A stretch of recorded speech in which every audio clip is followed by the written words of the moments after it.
আমি জানি হাদিসটা আপনারা আগেও শুনেছেন, তা আজকে নতুন ভাবে শেখেন। কয় শ্রেণী? 7 শ্রেণী। কোথায় ছায়া পাবে? আরশের ছায়ায়। ওই দিন অন্য কোনো ছায়া থাকবে না। এই ছায়া ছায়া পাবে মানে সে কি জান্নাতি না জাহান্নামী?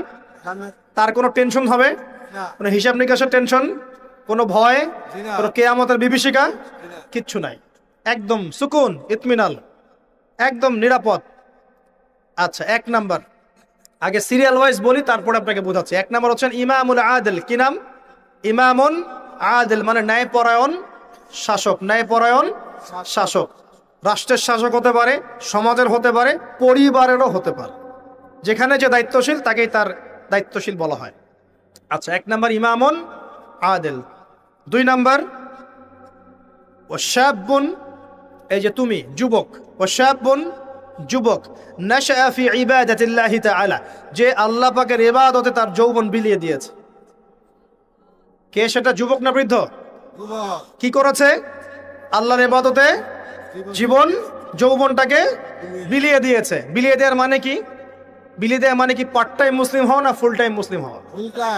ফুল টাইম মুসলিম। আচ্ছা, সে কি কোরআন হাদিসের অংশ মানবে না পুরোটা মানবে? আলহামদুলিল্লাহ।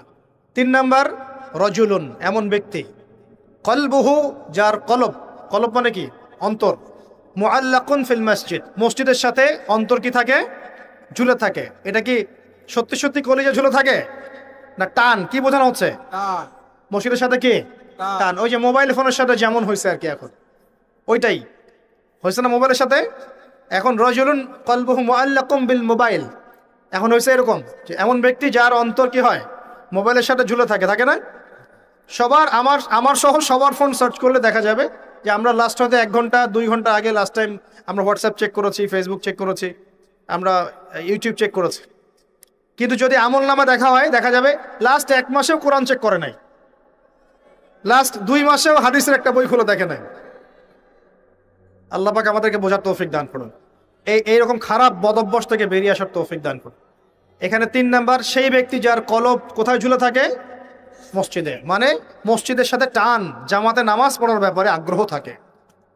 4 রজুলান, 2 ব্যক্তি। কয় ব্যক্তি? রজুলানে তাহাব্বানে ফিল্লাহ ইজতামা আলাইহি ওয়া তাফাররাকা আলাইহি, 2 ব্যক্তি যারা আল্লাহর জন্য পরস্পরকে ভালোবাসে, একত্রিত হয় আল্লাহর জন্যই, বিচ্ছেদ হয় কার জন্য? আল্লাহর জন্য। আচ্ছা, বুঝাচ্ছি একটু পরে, সিরিয়ালটা বলে নেই। 5 নাম্বার কে? ওয়া রাজুলুন, আরেকজন ব্যক্তি, দাত ইমরাআতান, যে ব্যক্তিকে কোনো মহিলা ডাকলো। এখানে ডাকলো মানে আসলে জেনার জন্য কি করলো? ডাকলো। দাত ইমরাআতান যাত মানসাবিন ওয়া জামাল, যে মহিলার সৌন্দর্য আছে, খুবই সুন্দরী এবং উচ্চ বংশের কোনো মহিলা বা মেয়ে ডেকেছে জেনা করার জন্য একজন ব্যক্তিকে, আর সে বলছে ইন্নী আখাফুল্লাহ, আমি আল্লাহকে ভয় করি। এ কিন্তু যুবক হতে পারে, যুবকদেরকে এরকম বেশি প্রলোভিত করা হয়। 6 রাজুলুন, আরেকজন ব্যক্তি, তাসাদ্দাকা বিসাদাকাতিন, সে সদকা করেছে। কি করেছে? সদকা, মানে দান সদকা করেছে। হাত্তা লা তা'লামা শিমালুহু মা তুনফিকু ইয়ামিনুহু, এমনকি তার বাম হাত জানে না ডান হাত কি দান করেছে। ঠিক আছে, এত গোপনে সে দান করে যে তার বাম হাত জানে না ডান হাত কি দান করেছে। আর 7 নাম্বার রাজুলুন যাকারাল্লাহ খালিয়ান, যে ব্যক্তি আল্লাহকে ডাকে, খালিয়ান মানে গোপনে, নীরবে, নিভৃতে, একাকী আল্লাহকে ডাকে। ফাদাত আইনাহু, তার চোখ দিয়ে টপ টপ করে পানি পড়তে থাকে। কয় শ্রেণী? 7 শ্রেণী। এবার বোঝেন, এটা বোঝার আগে একটু আকাশের দিকে তাকাবেন আজকে বাসায় গিয়ে, বা যেদিন আকাশে ভরপুর তারা উঠবে সেদিন দেখবেন। আকাশে তারা দেখেছেন কখনো? এখন তো সময় নাই, এগুলা মানুষ ব্যস্ত, আকাশে তারা দেখার সময় নেই। আল্লাহ পাক সূরা মুলক পড়তে বলেছেন রাত্রেবেলা, তাই না? সূরা মুলক পড়তে বলেছেন কখন? রাতের বেলা, পড়লে কবরের আযাব থেকে বেঁচে থাকবে ইনশাআল্লাহ। আর ওই সূরাতেই দেখবেন প্রথম পৃষ্ঠাতেই আছে এই মহাকাশ তারকার কথা। আল্লাহ বলছেন তারা দেখো, তারা দেখো, তারার দিকে তাকাও, আল্লাহ সৃষ্টির দিকে তাকাও, দেখো যে তোমাদের এই আল্লাহর সৃষ্টির মধ্যে তোমরা কোনো খুঁত বের করতে পারো কিনা, দেখো, তাকায় দেখো, বারবার দৃষ্টি ফিরাও, তোমার দৃষ্টি ব্যর্থ হয়ে ফিরে আসবে। সুবহানাল্লাহ। রাতে সূরা মুলক পড়তে বলেছেন, আর তারা কখন ওঠে? আর সেই তারার কথা এই সূরাতেই আছে। মেলাতে পারছেন? সুবহানাল্লাহ। চিন্তা করেছেন? এখন এখান থেকে হাদিসে আসতেছে, আকাশের তারাগুলো দেখবেন, দেখে মনে হবে যে হয়তো বিক্ষিপ্ত হয়ে আছে, আসলে বিক্ষিপ্ত না। প্রত্যেকটা তারার সাথে প্রত্যেকটা তারার একটা গাণিতিক মিল আছে, একটা জ্যামিতিক মিল আছে। তোমরা কি জ্যামিতি পড়ছো না? ত্রিকোণমিতি, পরিমিতি এগুলো পড়ছো না? দেখবা তারা থেকে তারা তুমি চমৎকার কিছু শেপ এবং ম্যাথামেটিক্যাল ফাংশন বের করতে পারবে। দূরত্ব, ডিস্টেন্স, এক তারা থেকে আরেক তারার ডিস্টেন্স, ওই থেকে আরেকটা ডিস্টেন্স, আরেকটা থেকে আরেকটা ডিস্টেন্স, সেম পাবা, সমান পাবা, চোখ দিয়ে দেখতে পারবা। তুমি ছোট পরিসরও দেখতে পারবা যে তারাগুলোর মধ্যে একটা গাণিতিক মিল আছে। আর চোখটাকে যদি বড় করো, আকাশটাকে আরো বড় করো, দেখবা বড় পরিসরেও দেখতে পারবা। ঠিক যেমন কোরআনের সূরাগুলো এবং হাদিসগুলোকে যদি এবং কোরআনের সূরাগুলোকে, আয়াতগুলোকে যদি এভাবে তারার মতো করে মেলানো যায়, একটার সাথে আরেকটা, হেদায়েত খুঁজে পাওয়া যায়। কি পাওয়া যায়? ঠিক একইভাবে হাদিসগুলোকে যদি একটার সাথে একটা মেলানো হয়, তখন একটা সুন্দর হেদায়েত বের হয়ে আসে। একটা এক্সাম্পল দিলে বুঝতে পারবো। ইসলাম, আল্লাহ পাক বলছেন সূরা মাইদার 3 নম্বর আয়াতে ইসলামকে পরিপূর্ণ করেছে। কি করেছি? ইসলামকে পরিপূর্ণ করেছে। আবার আল্লাহ পাক বলছেন সূরা আলে ইমরানে গিয়ে, এই পরিপূর্ণ দিন বাদ দিয়ে কি তোমরা অন্য কোনো দিন তালাশ করছো? আবার আল্লাহ পাক সূরা আলে ইমরানের শুরুর দিকে নিয়ে গিয়ে বলছেন এই পরিপূর্ণ দিনই আল্লাহর কাছে একমাত্র দিন। মানে একটার সাথে একটা মেলাবেন, আপনি ডটগুলো মেলালেই আপনি একটা রেজাল্ট পাবেন আর কি, যে কোনো মাসালায়, যে কোনো বিষয়। এখন আসেন এই হাদিসটার দিকে ফোকাস করেন, যেটা বললাম। এখানে যে সিরিয়ালটা বলা হয়েছে 7 সিরিয়ালের মধ্যে তারার মতো করে আপনাকে একটা মিল সেতু বন্ধন বের করতে হবে। প্রথমে কার কথা বলা হয়েছে? ন্যায়পরায়ণ শাসক। এই ন্যায়পরায়ণ শাসকটাকে আপনি প্রথমে না বুঝে পরে বোঝেন। 2 নম্বরে কার কথা বলা হয়েছে? সেই ব্যক্তি যে তার যৌবন আল্লাহর পথে দিয়েছে, এটাকে আপনি পরে বোঝেন। প্রথমে তুলে নিয়ে আসবেন 3 নম্বরটাকে। কয়টাকে? প্রথমে তুলে নিয়ে আসবেন কোন নাম্বারটা? 3 নাম্বার। প্রথমে হচ্ছে রাজুলুন কলবুহু মুআল্লাকুম বিল মসজিদ, এমন ব্যক্তি যার হৃদয় মসজিদের সাথে ঝুলন্ত থাকে। মানুষের নামাজ ফরজ হয় কত বছর বয়সে? হ্যাঁ, 10 বছর। আচ্ছা, 7 বছর বয়সে তোমরা ছেলেদেরকে নামাজের প্রশিক্ষণ দাও, আর 10 বছর হয়ে গেলে নামাজ না পড়লে পিটাও। তাহলে 10 বছর থেকে নামাজ মোটামুটি ফরজ। ঠিক আছে? তাহলে মানুষ কি আগে শাসক হয় না আগে মুসল্লি হয়? আগে কি হয়? মানুষ আগে মুসল্লি হবে না আগে শাসক? আচ্ছা, তার মানে প্রথমে আমাদেরকে হেদায়েত দিতে হবে, আমাদের সবাইকে 5 ওয়াক্ত নামাজ আগে ঠিক করে পড়তে হবে। ঠিক আছে কথা? রজুলুন, আমার আপনার অন্তর থাকবে মসজিদের সাথে ঝুলন্ত, মানে আপনি নামাজের ব্যাপারে খুব পাবন্ধ হবেন, ইবাদতগুলো আগে ঠিক করবেন। নামাজের পর আরো ইবাদত আছে না? জিকির, আজগার, তাসবিহ, তাহলিল, জ্ঞান অর্জন, হ্যাঁ, আপনার নফল নামাজ, সুন্নত, মুস্তাহাব, অনেক আমল আছে না? এই আমলগুলো হলো আগে। এরপর এই আমলগুলো করার সবচেয়ে সেরা সময় কোনটা? কিশোর বয়স, যৌবনকাল না বার্ধক্য? এই আমলগুলো করার সবচেয়ে উত্তম টাইম কোনটা? কখন সবচেয়ে বেশি শক্তি থাকে, সামর্থ্য থাকে, এনথুজিয়াজম থাকে? কখন, কোন সময়? এবার আপনি 2 নাম্বারটা নিবেন, ওই ব্যক্তি যে তার যৌবন আল্লাহর পথে বিলিয়ে দিয়েছে। বুঝতে পারছেন? এবার ধরতে পারছেন? এখন ইবাদত করার সবচেয়ে সেরা মৌসুম কোনটা? যৌবনকাল। এই যৌবনকালটাকে আল্লাহর পথে বিলিয়ে দেয়া মানে পুরো যৌবনকাল জুড়ে আপনাকে আল্লাহর জন্য ইবাদতগুলো করতে হবে। পারা যাবে ইনশাআল্লাহ? এটা হলো আল্লাহর জন্য যৌবন উৎসর্গ করার ব্যাখ্যা। এবার আসেন, যৌবনকালের সবচেয়ে বড় ফিতনা কোনটা? চরিত্র ঠিক রাখা। কোনটা? কথা বুঝতে পারছেন না? এই তো সবাই যুবক, যৌবনকালে সবচেয়ে বেশি সমস্যা হয় কিসে? কিসে? চোখে, লজ্জাস্থানে, চোখে, চরিত্রে। এটা স্বাভাবিক। আমরাও যুবক, যৌবনকালে সবচেয়ে বেশি প্রবলেম হয় কিসে? মেয়েদেরকে নিয়ে, চোখের সমস্যা, মনের সমস্যা, চরিত্র হেফাজতের সমস্যা। এই কারণে আপনি এখন এই 7টার মধ্যে এটাকে নেবেন। সেই ব্যক্তি আরশের ছায়া পাবে যাকে কোনো মেয়ে ডেকেছে জেনার জন্য, সে বলেছে আমি আল্লাহকে কি করি? ভয় করি। তার মানে আগে ইবাদত ঠিক করবেন, তারপরে যৌবনকাল আল্লাহর পথে ইবাদত করে কাটাবেন, আর এই যৌবনে সবচেয়ে বেশি কেয়ারফুল থাকবেন চরিত্র হেফাজতের ব্যাপারে। হাদিস বুঝতে পারছেন? আচ্ছা, এবার আসেন, এখন এই চরিত্র হেফাজত করার সবচেয়ে সেরা পদ্ধতি কি? বিবাহ শাদী না? চরিত্র হেফাজত করার সবচেয়ে সেরা পদ্ধতি কি? কারণ মানুষের যৌন চাহিদা আছে, ভালোবাসার প্রয়োজন আছে, আর স্ত্রীর দরকার আছে। যুগিনানিন নাস হুব্বুশ শাহওয়াতি মিনান নিসা, মানুষের মধ্যে সবচেয়ে বেশি আকর্ষণ দেয়া হয়েছে কার প্রতি? নারীর প্রতি। অতএব একজন পুত পবিত্র নেককার মেয়ে আমি চাই, তাই কিনা? আমরা সবাই চাই। এখন এ কারণে এই হাদিসের মধ্যে এটা নিবেন, ওই 2 জন মানুষ কোন দুজন? দুজন ছেলে ছেলেও হতে পারে, দুই মেয়েও হতে পারে, আবার ছেলে মেয়েও হতে পারে, যারা একে অপরকে ভালোবাসে। কার জন্যে? মানে পবিত্র ভালোবাসা, অপবিত্র জেনা নয়, পবিত্র ভালোবাসা, এবং মিলিত হয় আল্লাহর জন্যে। বিচ্ছেদ ঘটে কার জন্যে? আল্লাহর জন্যে। আপনি স্ত্রীকে বাসায় গিয়ে তার সাথে মহব্বত করছেন, আল্লাহর জন্য মিলিত হচ্ছেন, তাই না? আবার যখন আপনি দিনের জন্য বা দিনের কোনো কাজে বা ভালো কোনো কাজে রিজিকের সন্ধানে বের হয়ে যাচ্ছেন, আল্লাহর জন্য ছেড়ে চলে আসছেন, তাই না? তো এই যে দেখেন, চরিত্র হেফাজত করার কথা যেমন এখানে আছে হাদিসে, আবার এটাও আছে চরিত্র কিভাবে হেফাজত করবেন, পবিত্র ভালোবাসার মধ্য দিয়ে। আল্লাহ পাক তৌফিক দান করুন। তো পবিত্র ভালোবাসা কোথায় পাবেন? বিবাহ শাদী করবেন। এরপর কি লাগে? এরপর লাগে আমাদের অর্থনীতি। কি লাগে? অর্থনীতি লাগে না? এখানে আছে অর্থনীতির বিষয়। শোনেন, রাজুলুন তাসাদ্দাকা বিসাদাকাতিন, এক ব্যক্তি সদকা করেছে, এত গোপনে যে বাম হাত জানে না ডান হাত কি সদকা করেছে। এখানে অর্থনীতির বিষয় নাই। ইসলামিক অর্থনীতির মূল বিষয় হচ্ছে দান, সাদাকা, যাকাত, ব্যবসা, এগুলা। ইসলামিক অর্থনীতির মূল কি? দান, সাদাকা, বিজনেস, ব্যবসা এবং যাকাত।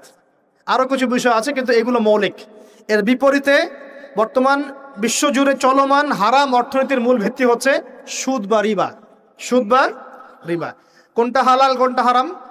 সুদ হালাল নাকি ইসলামিক বিষয়গুলো হালাল? তো এখানে এই হাদিসের মধ্যে আপনি অর্থনীতি পেয়েছেন না? তার মানে পরিবার গঠন করার পরে আপনাকে হালাল অর্থনীতির মধ্যে থাকতে হবে, এবং দান সদকা হচ্ছে ইসলামিক অর্থনীতির একটা বেস। এই অংশটুকু আমি শেষে আরেকবার অল্প করে ব্যাখ্যা করবো, আগে শেষ করে দেই। এটা হলো 5। 6 নাম্বার, তাহলে দুনিয়াতে চলার জন্য অর্থনীতির সাথে আর কি সম্পৃক্ত? রাজনীতি। কি সম্পৃক্ত?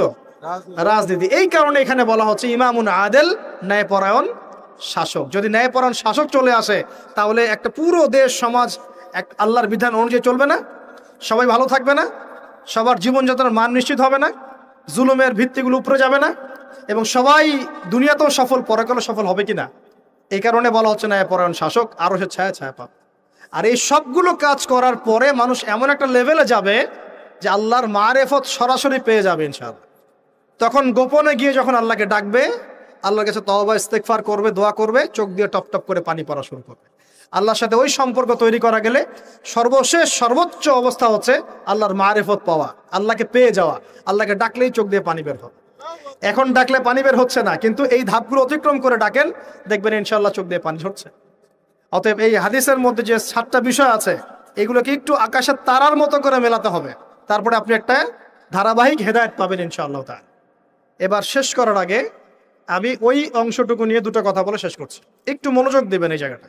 এখানে আপনাদেরকে ক্ষুধা দিব, পিপাসা দিয়ে দিব, মিটাবো না আজকে। আমাদের একটা পরিসংখ্যান বলছে, একটু মনোযোগ দেন। আমাদের একটা পরিসংখ্যান বলছে আমাদের সমাজে দরিদ্র মানুষের সংখ্যা কতজন ছিল আপনাদের কি জানেন? কত পার্সেন্ট ছিল জানা আছে? কমপক্ষে 40%। কত পার্সেন্ট? 40% বোঝেন?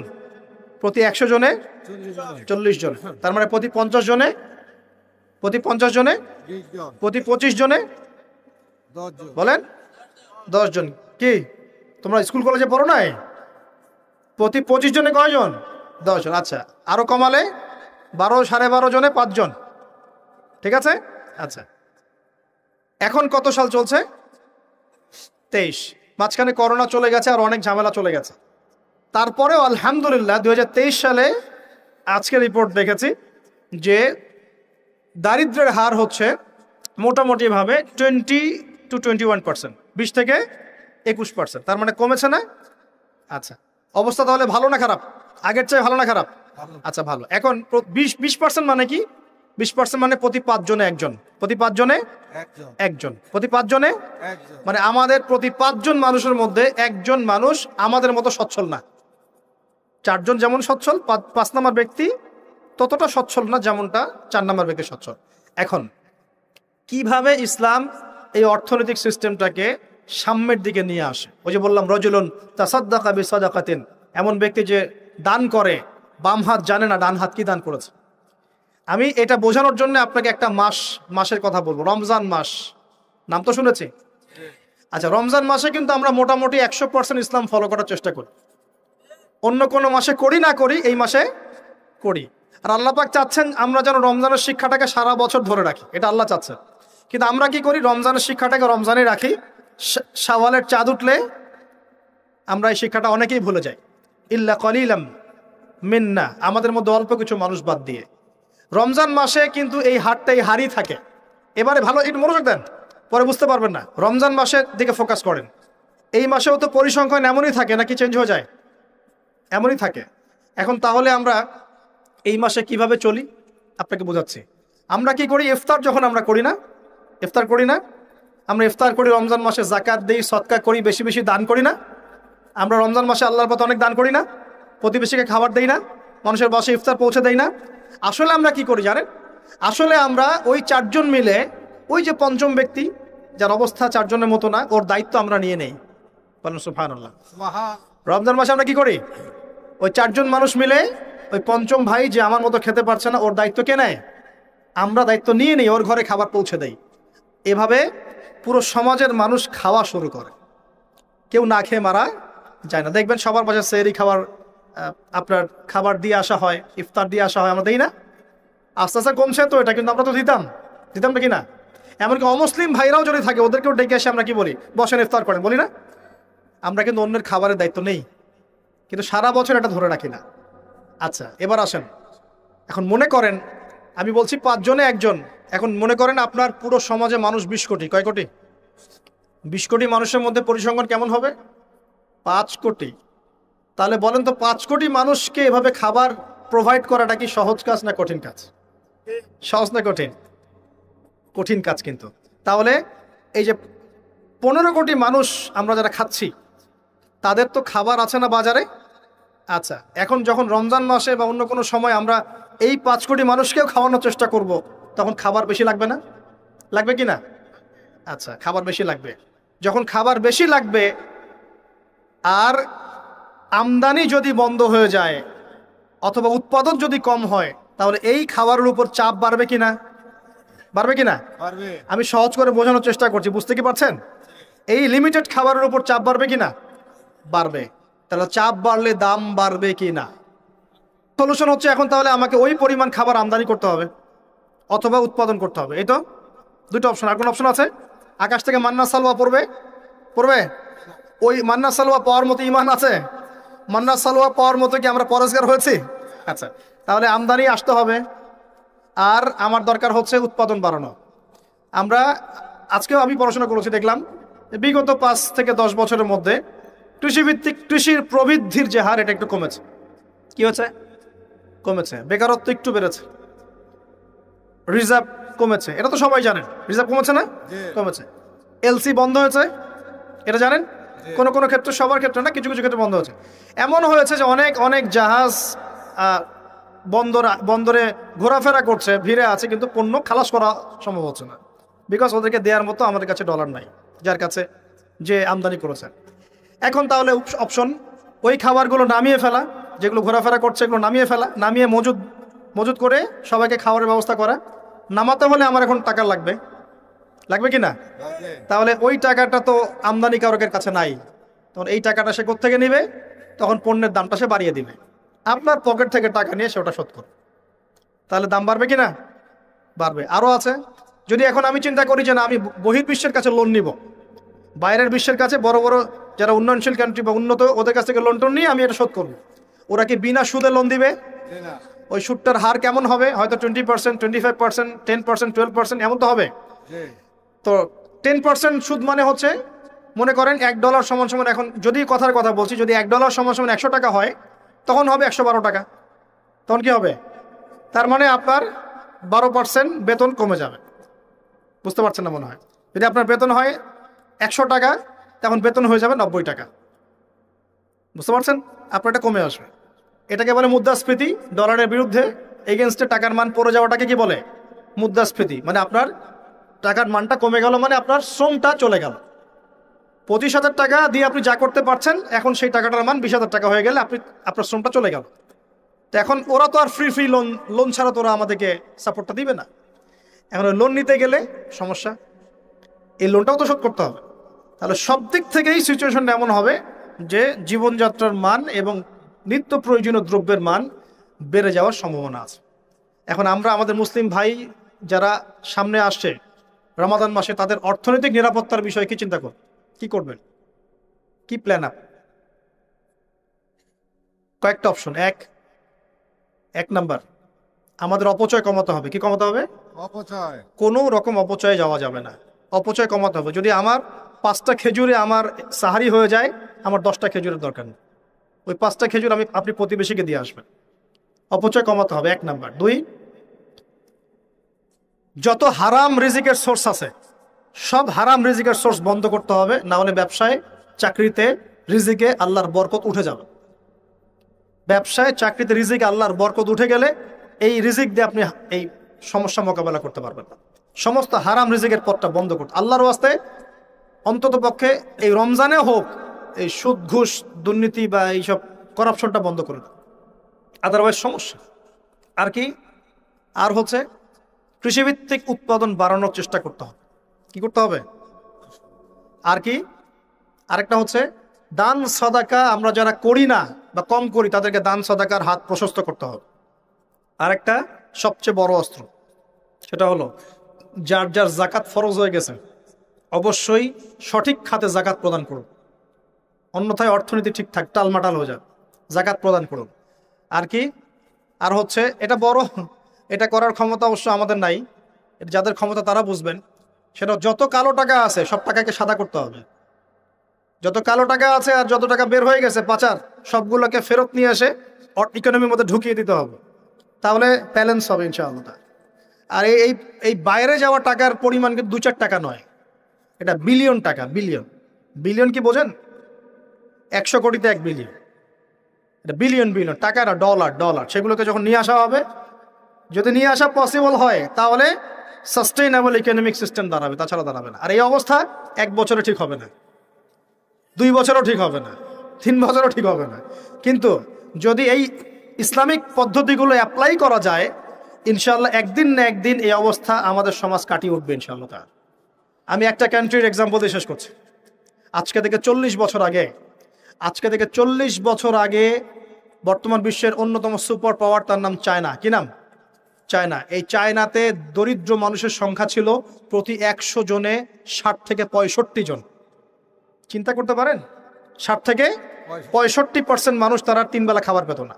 এখন 40 বছর পর সেই চায়নাতে, আমি কিন্তু ওর রিপ্রেজেন্টেটিভ না, আমি তার ভালো অংশটুকু বলছি। আমি বলছি না ও সবকিছুই ভালো, সবকিছু ভালো না, আমি একটা পয়েন্ট বলছি।